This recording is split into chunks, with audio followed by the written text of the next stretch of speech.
ৰাজ্যখনৰ স্বাস্থ্য খণ্ডৰ এক হতাশাজনক প্ৰতিচ্ছবি আমি দেখুৱাইছোঁ চিপাঝাৰ পশ্চিম দৰং অঞ্চলৰ দুনি মহাত্মা গান্ধী আদৰ্শ চিকিৎসালয় আছে।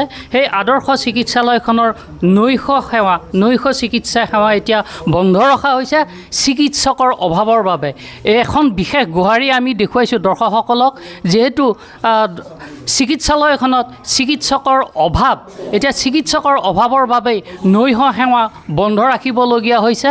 ইয়াতে এই গুহাৰিখনত লিখা আছে, এখন কৰ্তৃপক্ষ আৰু ৰাইজৰ এখন বিশেষ সভা হৈছিল আৰু সেই সভাৰ সিদ্ধান্ত মৰ্মে ৰাতিপুৱা 8:30 বজাৰ পৰা সন্ধিয়া 8:30 বজালৈ চিকিৎসা সেৱা চলি থাকিব।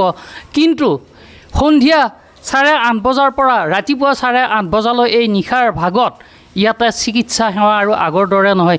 এক পৰিতাপৰ কথা, যিহেতু গোটেই পশ্চিম দৰং অঞ্চলৰ ৰাইজে এই চিকিৎসালয়খনত চিকিৎসা সেৱা গ্ৰহণ কৰি আহিছে, কিন্তু এতিয়াৰে পৰা এই চিকিৎসা সেৱা লাভ কৰিবলৈ সক্ষম নহ'ব ইয়াৰ ৰোগী অথবা স্থানীয় ৰাইজে।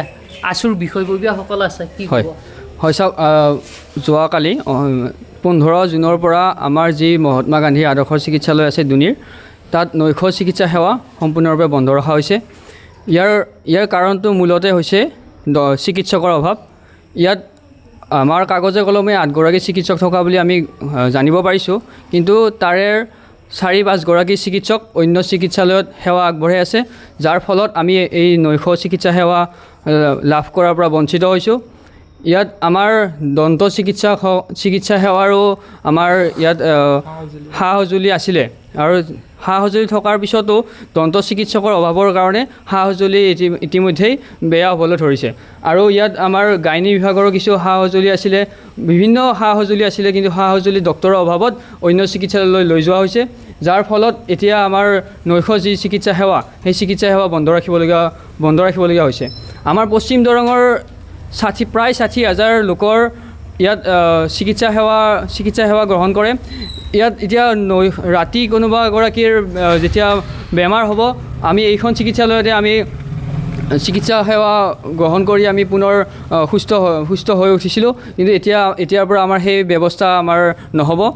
এই ক্ষেত্ৰত আমি বিধায়কগৰাকীক আমি অনুৰোধ জনাইছোঁ, তেওঁ নিজে এগৰাকী এইখন চিকিৎসালয়ৰ সভাপতি, গতিকে তেওঁ নিজে যিহেতু সভাপতি, তেওঁ এই ক্ষেত্ৰত এক পদক্ষেপ গ্ৰহণ কৰক। চিকিৎসকসমূহ পুনৰ চিকিৎসকসমূহ আমাৰ এই চিকিৎসালয়ত লৈ আহি ইয়াত চিকিৎসা সেৱা আগবঢ়াবলৈ তেখেতক মই অনুৰোধ জনাইছোঁ। আমাৰ সৈতে আছে চিকিৎসালয়খনৰ এগৰাকী কৰ্মচাৰী আছে, কেনেধৰণৰ অৱস্থা এতিয়া?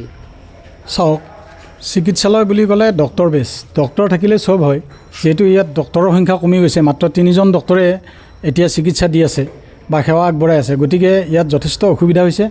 আমি আশা ৰাখিম পৰৱৰ্তী সময়ত আমাৰ বিধায়ক মহোদয়ে এটা সুদৃষ্টি দি আমাৰ এই হস্পিটেললৈকে কেইবাজনো ডক্টৰ নিয়োগ কৰি আমাৰ আগৰ যি 3টা শ্বিফ্টত ইয়াত জৰুৰী সেৱা চলিছিলে, সেই জৰুৰী সেৱা চলোৱাৰ কাৰণে যাতে বিধায়ক মহোদয়ে পুনৰ ব্যৱস্থা কৰি দিয়ে, তাৰ বাবে আহ্বান ৰাখিম।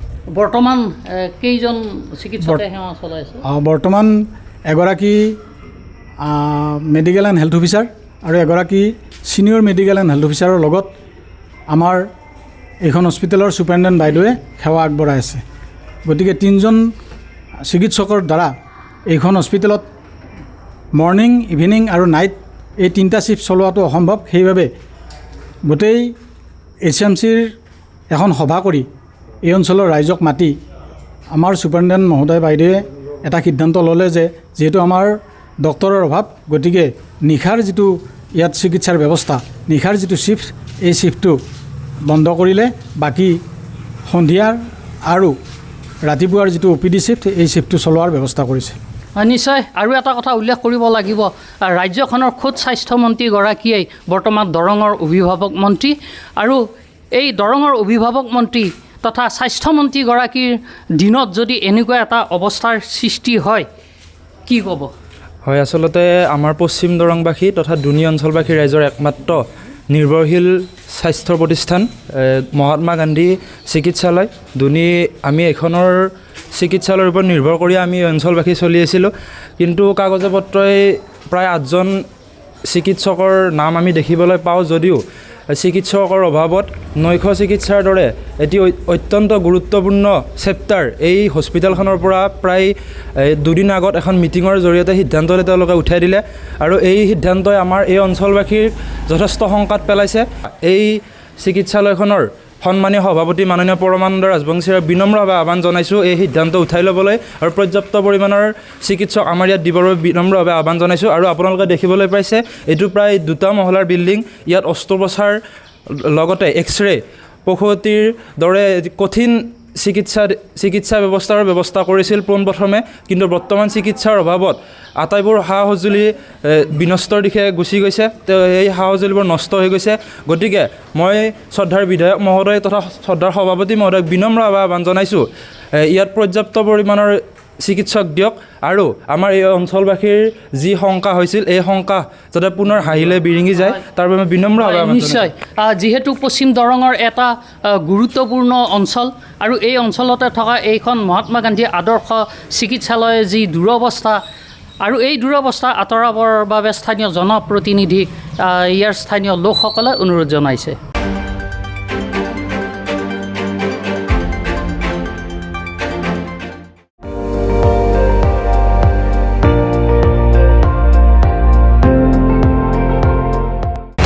আপুনি চাই আছে ND24 সৰ্বশ্ৰেষ্ঠ নহয় সৰ্বোত্তমৰ দৌৰত।